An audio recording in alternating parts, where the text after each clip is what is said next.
Hello friends, welcome to study test. तो आज की इस वीडियो में हम लोग जमीन का माप करना सीखेंगे, यानी किसी भी खेत को मापना सीखेंगे कि वो आखिरकार खेत कितना है। जैसे कि 1 कट्ठा है, 1 बीघा है, कितना गज है, वो निकालना सीखेंगे। किसी भी खेत का हम माप बहुत ही आसानी से कर सकते हैं। किसी भी खेत का हमें लंबाई और चौड़ाई पता हो तो इसी से हम पता कर सकते हैं कि वो खेत कितना है, 1 कट्ठा है, 2 कट्ठा है, 1 बीघा है, कितना है। ठीक है, तो चलिए बहुत ही सिंपल तरीके से यहाँ हम आपको बताने वाले हैं और आप इस वीडियो को देखने के बाद जो है किसी भी खेत को जो है खुद से माप सकते हैं और पता कर सकते हैं कि ये खेत कितना है। ठीक है, तो चलिए कैसे हम करेंगे। यहाँ पर हमारे सामने एक खेत है। ठीक है, कोई भी टेढ़ा मेढ़ा खेत हो, कितना भी टेढ़ा मेढ़ा खेत हो, आप आसानी से पता कर लेंगे। यहाँ पर हमारा एक खेत है, इसका ये सिरा जो है थोड़ा सा टेढ़ा सिरा है। ठीक है, लेकिन बिल्कुल भी घबराना नहीं है। यहाँ पे देखिए, यहाँ पे ये जो हमारा एरिया है, ये हमारा लंबाई हो गया। ठीक है, ये जो 30 फीट है ये हमारा लंबाई हो गया, यानी इसको कोई नाम दे देते हैं जिससे कि आपको पता चले।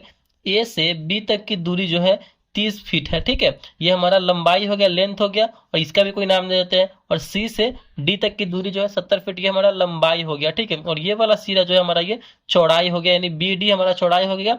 तो लंबाई जो है एक सिरा का 30 फीट है खेत का, और इस सिरे का 70 फीट है, और एक सिरे का चौड़ाई 15 फीट है, और एक सिरे का जो चौड़ाई हमारे खेत का 25 फीट है। तो हमें पता करना है कि ये खेत कितना है। ठीक है, तो चलिए कैसे पता करेंगे। तो यहाँ पे हमारा लंबाई क्या दिया गया है, इसको सॉल्व करते हैं।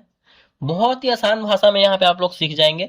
तो यहाँ पे लंबाई हमारा कितना दिया गया है, तो लंबाई यहाँ पे देखिए, एक साइड का लंबाई है 30 फीट। ठीक है, और एक साइड का लंबाई है 70 फीट। तो हम दोनों लंबाई को क्या करेंगे, तो आपस में जोड़ देंगे। जोड़ने के बाद हमारा कितना आएगा, तो 100 फीट आ जाएगा। ठीक है, यानी दो लंबाई है, क्योंकि दो सिरा है लंबाई का, तो एक का लंबाई 30 फीट और एक का लंबाई 70 फीट है, तो दोनों को जोड़ने के बाद हमारा आया 100 फीट। तो अब हम क्या करेंगे, यहाँ पे दो दो लंबाई है तो हम एक औसत लंबाई यानी एवरेज लंबाई निकालेंगे, एवरेज लेंथ निकालेंगे कि कितना आता है। ठीक है, तो किसी भी नंबर का हम औसत निकालने के लिए क्या करते हैं, जो नंबर दिया रहता है उसको जोड़ करके जितना नंबर आएगा काउंट करके उससे भाग दे देंगे। ठीक है, तो यहाँ पे दो नंबर है तो दोनों को जोड़ने पर कितना आया है, 100 आया है। दो नंबर है तो दो से भाग कर देंगे कि कितना आ जाएगा, 100 में दो से भाग करेंगे तो 50 फीट आ जाएगा। ठीक है, यानी हमारा जो है औसत लंबाई कितना निकल के आया, तो 50 फीट निकल के आया। ये हमें पहले औसत लंबाई निकालना है। ठीक है, चलिए अब हम चौड़ाई पे आते हैं। चौड़ाई हमारा क्या है, चौड़ाई हमारा क्या है, चौड़ाई है हमारे एक 15 फीट है, और एक हमारा क्या है 25 फीट है। इन दोनों को जोड़ने पर हमारा क्या आएगा, इन दोनों को जोड़ने पे आएगा हमारा 40 फीट। ठीक है, यानी दो दो चौड़ाई दिया गया, तो औसत चौड़ाई हम पता करेंगे कि नहीं, एक एवरेज चौड़ाई कि मतलब दोनों का एवरेज चौड़ाई कितना होगा, तो औसत, यहाँ पे हम इसका औसत निकालेंगे। एक एवरेज हमें पता चल जाएगा कि हाँ इतना चौड़ाई है। ठीक है, तो औसत यानी दो नंबर है तो दोनों को जोड़ेंगे और जितना नंबर रहेगा नीचे दो उससे भाग कर देंगे। तो दोनों को जोड़ने के बाद हमारा आया है 40, और दो नंबर है एक दो, तो दो से भाग कीजिए। 40 में दो से भाग करेंगे तो 20, यानी 20 फीट हमारा जो है चौड़ाई निकल के आया। एक एवरेज लंबाई 50 फीट, एक एवरेज चौड़ाई 20 फीट निकल के आया। तो अब हम क्या करेंगे, यहाँ से जब हमारा लंबाई और चौड़ाई पता हो गया हुआ है तो हम इस खेत का, इस पूरी जमीन का जो है हम एरिया निकाल देंगे, यानी क्षेत्रफल निकाल देंगे। ठीक है, तो यहाँ पे खेत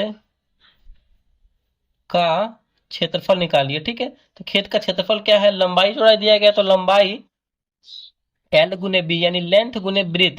एल से लेंथ यानी लंबाई, बी से ब्रीथ यानी चौड़ाई। तो एल हमारा कितना है, अभी निकाले हैं औसतन 50 फीट है लंबा, तो 50 गुने बी यानी चौड़ाई हमारा कितना है, ब्रीथ यानी लंबाई गुने चौड़ाई, तो हमारा है 20 फीट। तो 20 गुना कर देंगे तो हमारा कितना निकल के आएगा, 5 दूनी 10 और 2 जीरो तो 2 जीरो, यानी 1000। ये फीट में, दोनों फीट फीट में गुना हुआ है तो स्क्वायर फीट हो जाएगा हमारा ये। ठीक है, स्क्वायर फीट यानी 1000 जो है हमारा स्क्वायर फीट का ये पूरा एरिया है खेत का। कितना है, 1000 स्क्वायर फीट का ये पूरा एरिया है हमारे खेत का। तो अब हमारा जब 1000 स्क्वायर फीट हमें पता चल गया कि ये पूरा खेत हमारा 1000 स्क्वायर फीट में फैला हुआ है, तो आपको पता होना चाहिए कि एक बीघा में कितना स्क्वायर फीट होता है, एक बीघा, ये आपको पता होना चाहिए। एक बीघा में जो है हमारा 27,000 स्क्वायर फीट होता है। ठीक है, एक बीघा में 27,000 स्क्वायर फीट होता है। बहुत ही महत्वपूर्ण जानकारी है, अच्छे तरीके से इसको समझते चलिए। और यहाँ पे अब हम इस स्क्वायर फीट को अब कन्वर्ट करेंगे गज में, कि ये जमीन आखिर कितना गज हो जाएगा, कितना धूर हो जाएगा, कितना कट्ठा हो जाएगा, इसमें कन्वर्ट करेंगे। तो देखिए गज निकालने के लिए एक गज में कितना स्क्वायर फीट होता है, इसको समझिए।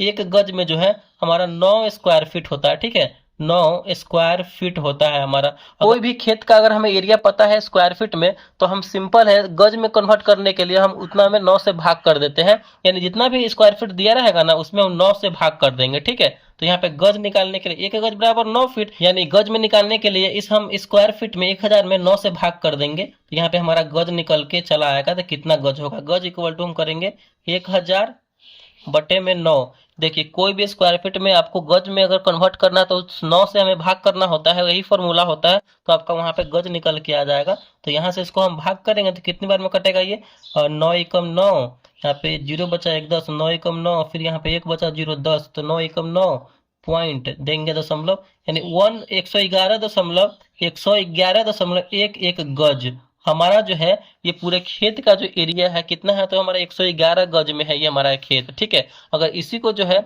आप कन्वर्ट करेंगे कट्ठा में या फिर धूर में तो वो कैसे होगा, तो यहाँ पे जो है हमने इस खेत का कितना निकाल लिया है, कितने कितने स्क्वायर फीट में हमारा ये खेत है, तो 1000 स्क्वायर फीट में हमारा ये खेत हो गया। अगर गज में हमने निकाला है तो 111 गज में हमारा ये खेत है। अगर हम कट्ठा या धूर में निकालेंगे तो देखिए एक कट्ठा में कितना गज होता है, तो एक कट्ठा में 151 गज होता है। इस बात को ध्यान रखना है, एक कट्ठा में 151 गज होता है, और एक कट्ठा में कितना धूर होता है, तो एक कट्ठा में 20 धूर होता है। उसी हिसाब से अगर हम एक धूर की बात करेंगे तो यानी हमें 151 में 20 से भाग करेंगे तो एक धूर का निकल जाएगा कि नहीं निकल जाएगा, तो एक धूर बराबर 7.5 गज। ठीक है, इस बात को ध्यान रखना है, एक कट्ठा यानी 20 धूर में 151 गज, तो एक धूर में 7.5 गज। तो यहाँ से हम अब ये गज को भाग करेंगे 111 गज में, 111 गज में 7.5 गज से भाग करेंगे तो हमारा धूर में निकल जाएगा। देखिए ठीक है, तो धूर इक्वल टू 111 गज, एक धूर बराबर 7.5 गज होता है। यहाँ पे हमारा है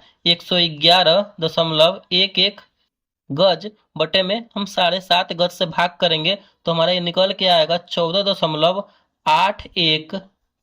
ठीक है, धूर, यानी हमारा जो है ये जो हमारा गज में निकल के आया था 7.5 से भाग किए हैं 7.5 धूर से, तो 14.8 यानी पौने 15 धूर के आसपास। तो हमारा जो है ये जमीन मान के चलिए 15 धूर ये हमारा जमीन है। ठीक है, अगर आपसे पूछा जाए कि एक कट्ठा में कितना गज होता है तो 151 गज होता है, और ये हमारा हमने एरिया निकाला है तो धूर में कन्वर्ट किया है तो 15 धूर यहाँ पे हमारा निकल के आया है। स्क्वायर फीट में 1000 स्क्वायर फीट, गज में 111.11 गज। तो ये हमारा तरीका होता है जमीन का माप करना, जमीन का एरिया निकालना, खेत का पता करना कि ये खेत आखिरकार कितना है, नापना इसको। ठीक है, आई होप ये वीडियो आपको समझ में आया होगा, अच्छे तरीके से आपको ये जमीन का माप करना समझ में आ गया होगा। तो अगर वीडियो को अच्छा लगा, पसंद आया तो प्लीज वीडियो को लाइक कीजिएगा, चैनल पर नए हैं तो चैनल को सब्सक्राइब जरूर कीजिएगा। Thank you.